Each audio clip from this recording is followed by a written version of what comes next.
Bideo honen bidez, polinomioen arteko batuketak eta kenketak egiten ikasiko dugu.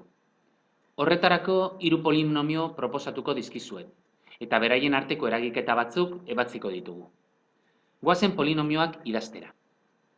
A isa polinomioa, lau isa ber iru, gehi isa karratu, ken 7 izango da.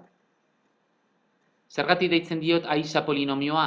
A nahi dudan letra erabil dezakedalako, eta isa polinomioaren ezezagun bakarra isa delako. B isa polinomioa ere isaren araberako izango da. 5 isa ber lau, gehi isa ber iru, ken 2 isa karratu, gehi 3 isa. Goazen azkenengo polinomioarekin. C isa polinomioa. Minus isa ber iru, ken 2 isa karratu, gehi 7 isa, ken lau. Orain, polinomioen arteko eragiketa batzuk proposatuko ditugu. A gehi B. Eragiketa hau edo batuketa hau egiteko, lehenik A polinomioa idatziko dugu, eta jarraian B polinomioa. Lau isa ber iru, gehi isa karratu, ken 7.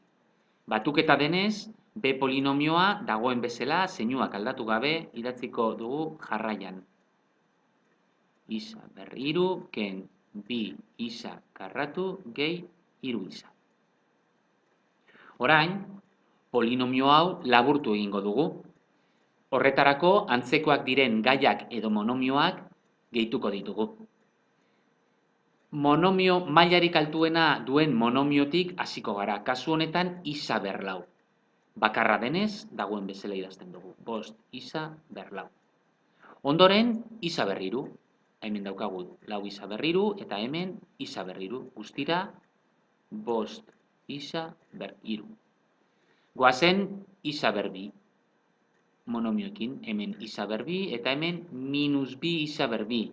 Guztira, minus isa ber bi. 3 isa bakarra denez, gehi 3 isa. Eta zenbakia hemen bakarra denez, minus 7. Hau izango litzateke A gehi B polinomioaren emaitza. Egin dezagun kenketa bat. B ken C polinomioa. Lehen bezala, B polinomioa idatziko dugu. 5 isa ber lau, gehi isa ber iru, ken 2 isa karratu, gehi 3 isa. Eta jarraian, C polinomio idatziko dugu, baina kenketa bat dugunez, C polinomio hori parentesien artean idatziko dugu. Eta dagoen bezala.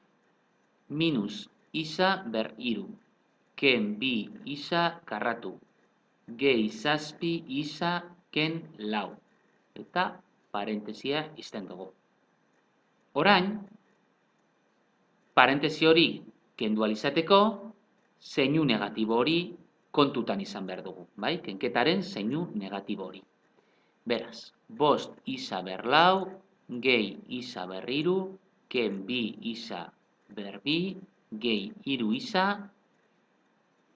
Zeinu negatibo honek, parentesi barruko zeinu guztiak aldatu egingo ditu. Beraz, gehi isa ber iru, gehi 2 isa karratu, ken 7 isa, gehi lau. Orain, lehen egin dugun bezala, monomioa, antzekoak diren monomioa, beraien artean gehituko ditugu. Eta horretarako, mailarik altuena duen monomiotik hasiko gara. Kasu honetan, 5 isa ber lau. Eta bakarra denez, dagoen bezala idazten dugu, 5 isa ber lau. Ondoren, isa ber iru, gehi isa ber iru, gehi 2 isa ber iru. Isa ber bi, minus 2 isa ber bi, gehi 2 isa ber bi, minus 2 gehi 2, 0, desagertu egiten da. 3 isa, ken 7 isa, minus lau isa. Eta zenbakia bakarra denez, gehi lau. Hau izango litzateke B ken C polinomioaren emaitza. Orain, zuen kabuz, bi eragiketa hauek. A gehi C polinomioa gehitzea, polinomioak hauek dira, eta A ken B kenketa egitea.